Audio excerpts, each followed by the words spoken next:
ED విచారణకు Vijay Devarakonda betting apps కేసులో enquiry 4 గంటలు ప్రశ్నించిన అధికారులు నగదు లావాదేవీలపై ఆరా స్టేట్మెంట్ రికార్డ్ నేను ప్రమోట్ చేసింది బెట్టింగ్ యాప్ కాదు అని చెప్పి ఇక ఆయన చెప్తున్న విజయ్ దేవరకొండ మొన్నటిదాకా ఫస్ట్ ఎవరిని ప్రకాష్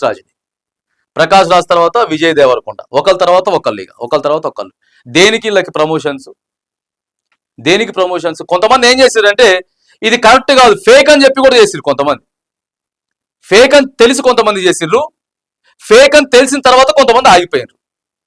కానీ మరి దాన్ని కూడా చేయాలి కదా ఇప్పుడు విచారణ చేయాలి కదా ఒకళ్ళ తర్వాత ఒకళ్ళు అందరు బయటకు వస్తా ఉన్నారు ఇక బెట్టింగ్ యాప్స్ లో మరి ఎంక్వైరీ జరుగుతూ ఉంది 4 గంటలు ప్రశ్నించారట 4 గంటలు విజయ్ దేవరకొండ ప్రశ్నిస్తే ఇక చెప్తా ఉంటారు ఇక ఇప్పుడు వీళ్ళు మీడియా ముందుకు వచ్చి ఏం చెప్తారంటే నువ్వు సినిమాలు ఉన్నప్పుడు సినిమాలే చేసుకోవాలి ఇంకా పైసలు సరిపోతాయి లేకపోతే నువ్వు ప్రమోషన్ చేస్తా ఉన్నావనంటే దాని పూర్వత్వాలు మొత్తం తెలుసుకొని అరే నువ్వు ప్రమోట్ చేయబడితివి నీ అభిమానులే దాన్ని ఇది చేయబడితే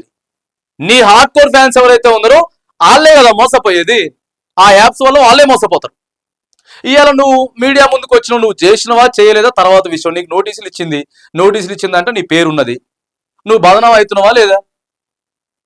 సో ఏదేమైనా కానీ ఆలోచన చేయాలి మీరు ప్రముఖ పాత్ర మంచిగా ఉన్నారు మంచి పొజిషన్లో ఉన్నారు మీరంతా ఉన్నప్పుడు మీరు ఎట్లా పడితే అట్లా చేస్తే మాత్రం సాధ్యం కాదు సో ఏదేమైనా కానీ ఒకళ్ళ తర్వాత ఒకళ్ళని సినీ ఇండస్ట్రీ మాత్రం సో ఈడీ ఇన్వాల్వ్ అయిపోయి ఎవరెవరైతే యాప్స్ ప్రమోట్ చేసిర్రో వాళ్ళందరికీ నోటీసులు ఇచ్చి విచారించేటటువంటి ప్రయత్నం చేస్తాం దానిలో భాగంగానే ప్రకాష్ రాజ్ తర్వాత ఇగో నిన్న విజయ్ దేవరకొండ కూడా హాజరైనట్లు మనం చూస్తా ఉన్నాం